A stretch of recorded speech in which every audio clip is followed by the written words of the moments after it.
Still a Nation, what's up, man? It's your man Kevy's used the morning after. Need this fresh air, man. You already know the Steelers put in that work last night, you know. Got the Browns out of here. The Browns had no heart, you know what I'm saying?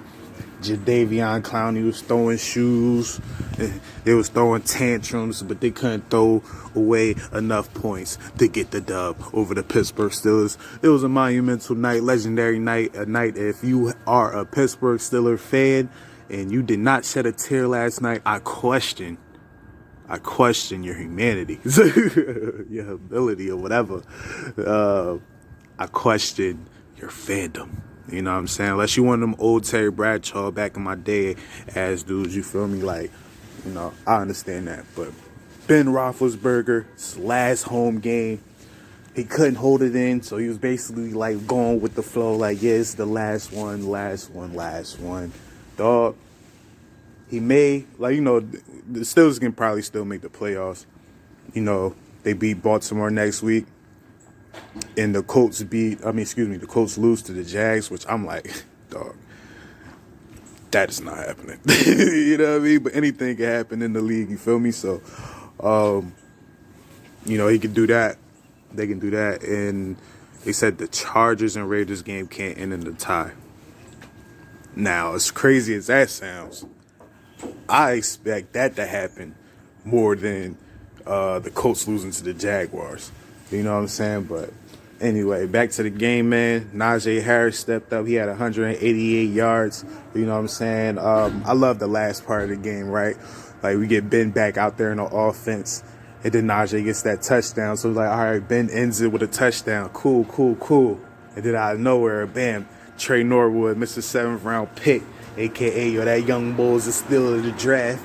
You know what I'm saying? He got the pick, and gave Ben the opportunity to do the best offensive play known to man since the game was created, and that's the victory formation. You know what I'm saying? So Ben was able to finish his Pittsburgh Steelers Heinz Field playing career taking a knee, defeating his hometown team. Not really necessarily his hometown, but home city, home state, you feel me, team.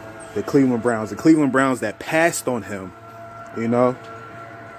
And it's funny because, right, the Pittsburgh Steelers karma was passing up on Dan Marino, and it took us 20 years. I want to say roughly a little under 20 years to get Big Ben, right? And the reason why we didn't get Dan Marino, it was like, because Terry Bradshaw was still in the fold. He was kind of really on his last leg. I think an unfortunate incident happened where he got hurt. They didn't know. But at the same time, Dan Marino had some issues. It wasn't going to happen this time with Big Ben, you feel me? I don't know why the Browns passed on him, but that was the hometown kid. They passed on him. So what'd he do? Pittsburgh, we get him.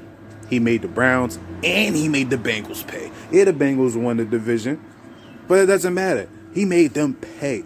And I'm not going to lie, this morning after, it's not really about the game. You know what I'm saying? Because I didn't even get to the young bull, TJ Watt. 4 sacks. Watt go crazy. You feel me? Like, he goes crazy. 4 sacks.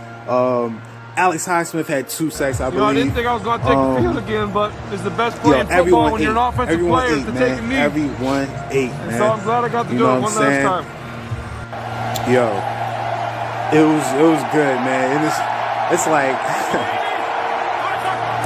should we play next week? It's like, nah, man. We got the Ravens coming up, man. That's going to be a good one. Now it's like, all right, Ben's last game as a Pittsburgh Steeler. That's one. But I think the bigger story, and the story that needs to be, I want to say, pushed to the forefront now, is TJ Watt breaking Michael Strahan's single-season sack record. Now, every time people bring up Michael Strahan and his sack record, every time they bring it up, they say, oh, man, Brett Favre laid down for that last one, which he did. He laid down for that last one. You know what I'm saying? That's why Brett Favre had to get on camera and say, yo, Aaron Rodgers, you're my daddy. That's why that's why Brett Favre had to live that karma, you feel me? Like, yo, you don't do that to the game of football. You don't just do stuff to get somebody something. You know what I'm saying? Now we here in 2021, 2022 season, you feel me?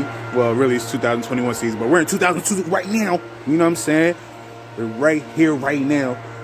And TJ's about to break that record. And, yo, Lamar Jackson, he may not play. He may or may not play. That kid, Hundley, he's playing like, yo, he's not trying to be a backup next year. You feel me? So, I don't see none of them laying down for TJ Watt. You know? They gonna get hurt if they, try to fake it till they make it. You feel me? But I'm telling you, like, TJ Watt, all he needs is a sack and a half, and he is the guy. Defensive player of the year. He missed 3 games. 3 games, y'all. He missed 3 games, yo.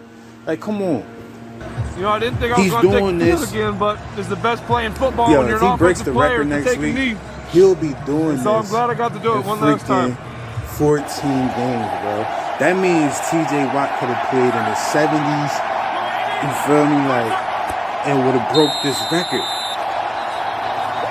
You know what I mean? But hey, man. Only time will tell. I don't want to talk about next week too much, man. It was the night of Ben Roethlisberger, Monday Night Football. Yo, everyone from old players to coaches. I didn't get a chance to watch the Manning brothers do their thing, you feel me? Because the Steelers was playing, so why the hell would I watch them? You feel me? So it's like, all right. Watched Coach Cowher. He was on there. You know what I'm saying? Yo, everyone's emotional after the game. Mike Tomlin, like, he was crying before he got to the podium. I heard it in his voice. Everybody was crying, son. Everybody, man. And so, yeah, it was just a magical experience. I didn't think I was going to take the field again, but it's the best play in football when you're an offensive player to take a knee. I'm sorry, bro. And so I'm glad I got to do it one last time. I see somebody post a temperature out in Pittsburgh, and I said, nah, kid, because when I was in Jersey for the holidays, you feel me? So it was like, it was already cold up there. You know what I mean? So I'm like, I ain't going to stay up here a little longer just to go to Pittsburgh where it's colder. Nah, I'm not doing it. But shout out to everybody that withstand the weather, who's used to the weather, who withstand it. If you're not from there, you know what I'm saying? I was there to watch Ben last, and hopefully y'all was one of the people he dapped up at the end, because y'all deserve to get dapped because y'all was out there in those conditions. You heard? But yeah, man, it's the morning after. As you can see, yo, it was a good night. You would have thought we won a freaking playoff game. How I'm hyped compared to the last couple ones, you know what I'm saying? But hey, man, Baltimore, you next. You better lay down. Just lay down, you heard? Just lay down.